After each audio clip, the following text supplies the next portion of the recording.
এই যে প্রকল্পটা যেটা বলেন এটা আমরা বন্ধ করেছি, যতটুকু হয়েছে এটাও ওয়েস্টেজ। এটাও আমি যখন জিজ্ঞেস করলাম যে এটা কেন, ফিজিবিলিটি স্টাডি হয়েছে না, কোনো ফিজিবিলিটি স্টাডি হয়নি। আমার ইচ্ছা হচ্ছে ভাই, আমি হুকুম দিলাম, আমি টপে বসে আছি, হ্যাঁ আমার বাড়ির কাছে একটা ক্যান্টনমেন্ট বানাও। কোন ফায়া কোন আলাউদ্দিনের চেরাগ। এখন আপনি আমাকে জিজ্ঞেস করেন এই ক্যান্টনমেন্ট কী জন্য, তো আমিও আপনাকে জিজ্ঞেস করি ভাই কেন, কী দেখলেন এখানে।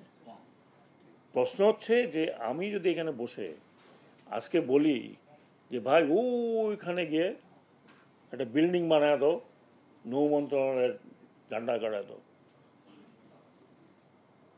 করবে তো? কয়েকজন বলে না স্যার দরকার নেই দরকার নেই, তখন বলে শাট আপ, যদি না করো তাহলে তোমার চাকরি নেই। করা যায়? আমি আরও প্রকল্প আপনাকে বলতে পারি। আপনি একটা কথা বলছেন তো, এই 3টা ক্রুজ শিপ নিয়ে এখন আমার প্রতিদিন বসতে হয় যে ভাই এটা করবো কেটা কি। আবার সুইমিং পুলওয়ালা ক্রুজ শিপ, যখন জিজ্ঞেস করলাম, যখন এখানে আমাকে প্রেজেন্টেশন দিল, তখন আমি জিজ্ঞেস করলাম ফিজিবিলিটি স্টাডি হয়েছে? বলে কিসের ফিজিবিলিটি স্টাডি, মন্ত্রী মহোদয় হুকুম দিয়েছে হয়ে গেছে।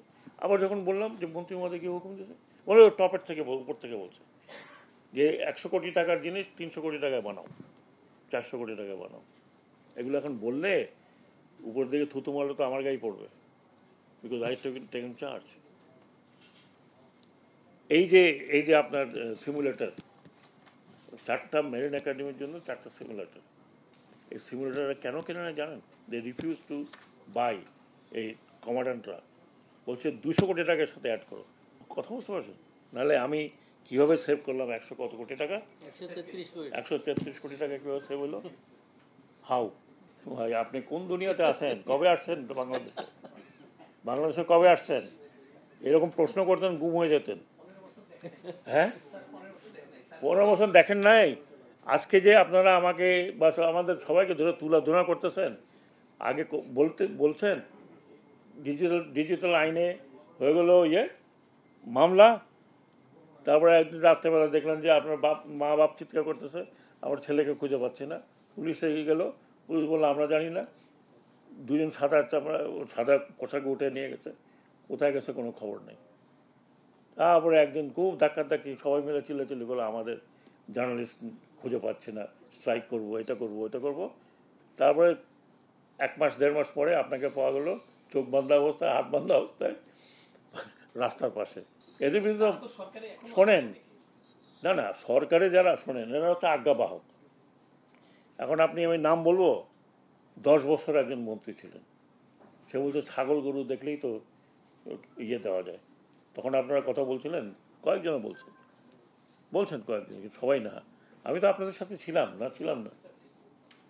তো এই ধরনের লোক যখন বলে, এখন দেখেন আপনি চিন্তা করেন, এই বিদেশে থাকতেছে ভাই 1 বছর হয়ে গেছে, তাদের কোনো চেহারার মধ্যে কোনো দেখছেন?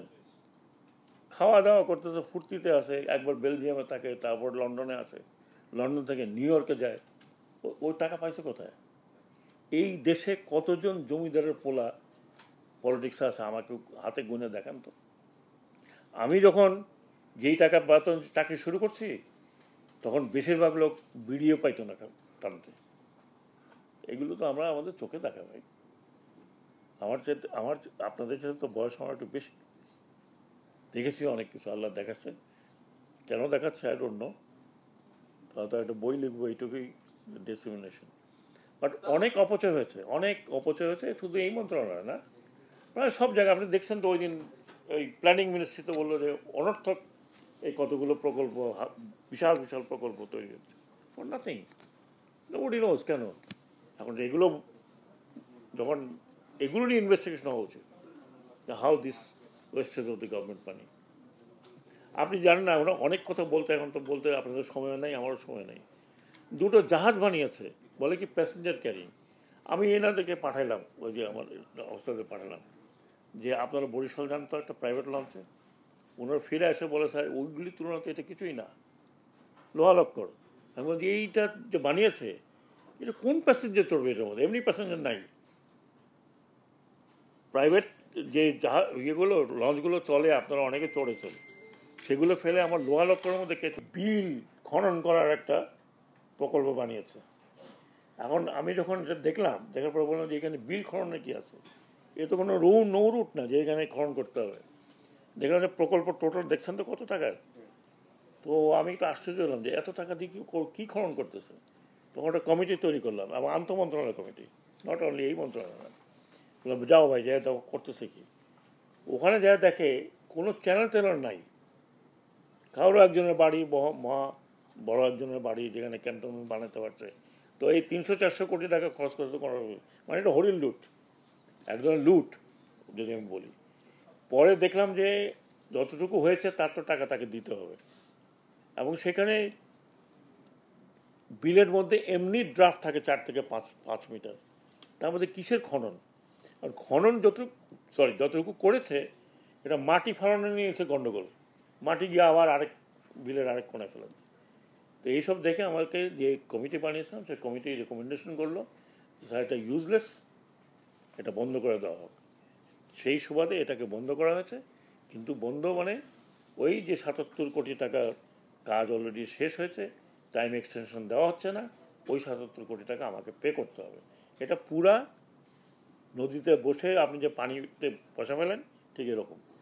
এই জন্য আমি বললাম যে এই কতগুলো আমার কাছে মনে হলো অনেকগুলো ইউজলেস প্রকল্প কেন নিয়েছে, বিকজ কিছু কিছু লোককে হয়তো বেনিফিট দেওয়ার জন্য নিয়েছে। আদারওয়াইজ কোনো সেন্সিবল লোকের পক্ষে একটা বিল খনন করার, আপনি চ্যানেল বানাবেন বিলের মধ্যে যেখানে কিচ্ছুই যায় না, দেশি নৌকা চলে আর না কয়েকটা ট্রলার চলে, তাও বর্ষার লিন সিজনেও সেখানে প্রচুর পানি থাকে, পানি তো আটকে আছে, মানে যাচ্ছে না কোথাও। আরও মাঝখানে একটা রাস্তা, মানে ওই রাস্তা দিয়ে তো পানিও যেতে পারে না, একটু বৃষ্টি হলে সেখানে উপরে ওঠে। এটার সাথে ক্যান্টনমেন্টের কোনো কানেকশন নেই। এটা তো আমি যদি মিনিস্ট্রি অফ ডিফেন্সে থাকতাম তাহলে আমি বলতে পারতাম। এখন আমি যাই নাই ডিফেন্সে। ধন্যবাদ, থ্যাংক ইউ। আর